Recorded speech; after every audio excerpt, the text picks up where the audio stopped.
veio aquela explosão, assim, que marcou muito, porque era muito novo. Eu lembro, eu nasci no início da década de 80, então eu lembro que lá por 85, 86, assim, eu já ouvia música, já tinha um certo gosto, mesmo sendo criança.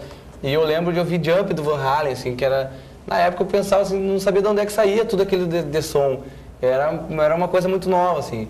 Né? Justamente, era o uso de sintetizadores misturado com guitarras e com baterias. E essa música em particular, ela continua sendo...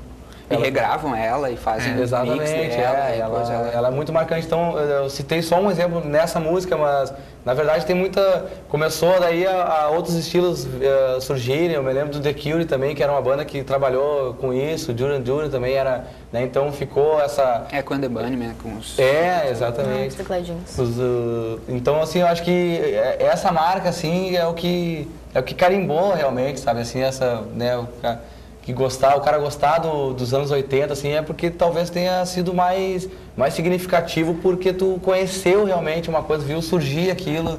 É o processo todo, porque se for ver hoje, quem é acostumado hoje, escuta música eletrônica hoje, a maioria não tem a noção, não tem a percepção daquilo que precisou ser feito o processo. E como bem o Alexandre disse, surgiu aí. E esse surgimento faz acontecer fazer a pessoa se apaixonar. Isso hoje até é brega de novo, então você acaba voltando, né? Mas era exatamente isso. Talvez fosse... Hoje é brega, talvez porque na época não se tinha as fórmulas, né? Então os caras... Tinha bandas que faziam coisas, assim, completamente experimentais, assim, porque aquilo era muito novo, tudo enchiam de elemento a música, né? Foi a década do exagero, digamos, da música, assim, do uso de mil coisas. Me lembro que eu morava no Rio de Janeiro e o RPM era uma das bandas, assim... Inclusive até com um significado político, assim, para a época, eles eram bem conceituados.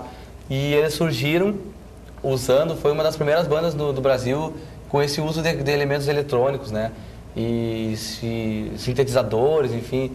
Então aquilo era assim, eles eram, digamos, um ícone, mais pela postura, assim, porque o show do RPM era 8, 9 teclados em cima do palco, bateria com muita peça. Entendeu? Então, isso era legal, assim, para eu que vivi nessa época, assim, que olhar um vídeo da RPM era um significado grandioso, porque era uma coisa que ainda no Brasil não estava sendo comum, e fora já estava, né? Então, chegava ao Brasil essa coisa, assim, do experimento. Então, tu ouve o RPM hoje, hoje tu ouve o RPM, tu vê que muitas coisas, assim, não precisaria ter naquela música, a música não pedia aquilo, né? Sim. Mas era uma empolgação, de repente, a gente vê bem quando a banda dos anos 80 grava um acústico, que eles fazem outra leitura da música e outra roupagem. Só um violãozinho tava bom. Exatamente. Mas na época, assim, eu penso assim que, de repente, se eu como músico que passo dentro do estúdio, tô sempre, né, gravando, produzindo, então, assim, hoje às vezes a gente se limita, assim, mas a música não tá pedindo isso, vamos acalmar, vamos fazer pela música.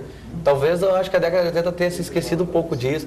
E esse exagero vem exatamente isso aí, assim, de tu poder entrar no estúdio e ter liberdade, porque tu tinha muito recurso para fazer, muita coisa. Hoje se tem recurso, mas hoje também se pensa um pouco, né, na musicalidade, no comercial. Eu acho que também a arte ficou tu vai falar um pouco, né, de brega e comercial e a exploração. Então hoje a gente ouve coisas que na época era explosão e aí, brega, porque tem muita coisa. Tinha um teclado lá que não precisava, tinha um baixo de sintetizador lá que hoje, cara, vê que tá ruim, né, o timbre, enfim, aquele monte de coisa. Mas eu acho que isso acaba sendo muito misturado, assim, né? Hoje em dia daí se perde um pouco essa referência. Acho que na época, o 80, assim, marcou, talvez, assim como os 50, porque foram coisas que impressionaram, né? E nessa de impressão, tem coisas bregas que ficam marcadas. Eu não sei o que tem marcado, assim, na individualidade de vocês, algo brega. Fora, quem sabe não só música, mas... Brega dos 80. Não, brega, quem sabe até de hoje, enfim. Qual é o teu brega do dia a dia? O brega do dia a dia... como esses conceitos, né, se misturam, eu diria, não sei, eu até ia perguntar antes para vocês, que a gente estava falando primeiro sobre conceitos. E aí eu queria saber de vocês o que vocês pensam disso, que eu fico sem ter certo como é. Quando que o brega ou o cult passa a ser clássico? O que é qual é a diferença do cult e do clássico? Eu acho que A minha opinião, né? Eu acho que o brega que vira cult, né? Ele fica cultuado. Depois ele vira clássico. E ele perpetua por um tempo e daí ele fica naquela situação que ele é lembrado toda vez que toca. Ou ele nasce e fica pra sempre. Ele fica ele... sempre Não, brega. porque nós temos ele... qualquer sistema, seja música, seja cinema, qualquer um tem os seus clássicos, né? Tem. Eu acho que aí, por exemplo, que também é um brega, foi dito como brega e hoje não é visto como brega, é a Rosana, por exemplo. É colocada hoje como clássica. A música dela... Por que, Júlio? Não, é colocado assim, ó, por meios publicitários. Ele quis dizer clássica de ser um clássico, não que seja do gênero. Claro, Não, entendi. Ele é colocada como uma forma, sabe, perdurou. Tipo assim, verdade, tocou ela, todo mundo sabe o que é, da onde veio, aonde que ela fez sucesso. Mas seja o que a pessoa se propõe a fazer, acho que se ela se propõe bem e se dedica de corpo e alma, eu tô pensando numa coisa muito engraçada, mas a Gretchen, vamos supor, tá? É um clássico ali que começou... De corpo e alma mesmo, de corpo. Começou ali fim de 70, passou todos os 80, aí tu pra pensar, nas músicas da Gretchen é sempre a mesma. Tipo, mas atravessou quantos anos que é a mesma música, a mesma proposta, tipo, ela é boa no que ela faz... Tipo, ela vai conseguir, ela ultrapassou ali, podia ter nem feito, sabe? Ela foi corajosa.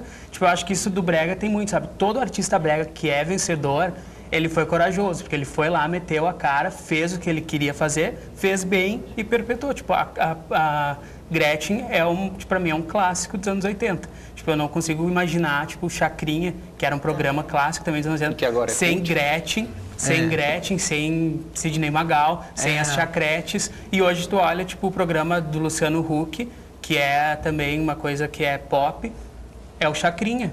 Só ele não é fantasiado. Outra roupagem, mas continua tendo as Gretchens. Mas Ele tem uma adaptação ao dia de hoje, né? Mas ele tem essa... É o Chacrinha. E o Faustão? Também, não deixa de ser. Porque o Faustão, ele entrou, né? Na TV para substituir o Chacrinha, depois que ele morreu. Mas eu também nunca tinha pensado. Não, eu nunca tinha assistido com esses olhos, na real. Nunca tinha visto o Caldeirão do Hulk. Porque eu acho que até o Caldeirão do Hulk tem Na mais... verdade, porque o Chacrinha passava o sábado à tarde na Globo, né? Antes de... Tipo, acho que sempre foi sábado à tarde nos outros canais também, mas eu lembro que na Globo era sábado à tarde. E daí ia ficar esse vácuo, tanto que hoje em dia a TV, quando ele estava falando também ali do que surgiu nos anos 80, por isso que o pessoal é tão saudosista, é que nos anos 80 também tudo parecia que conspirava a favor.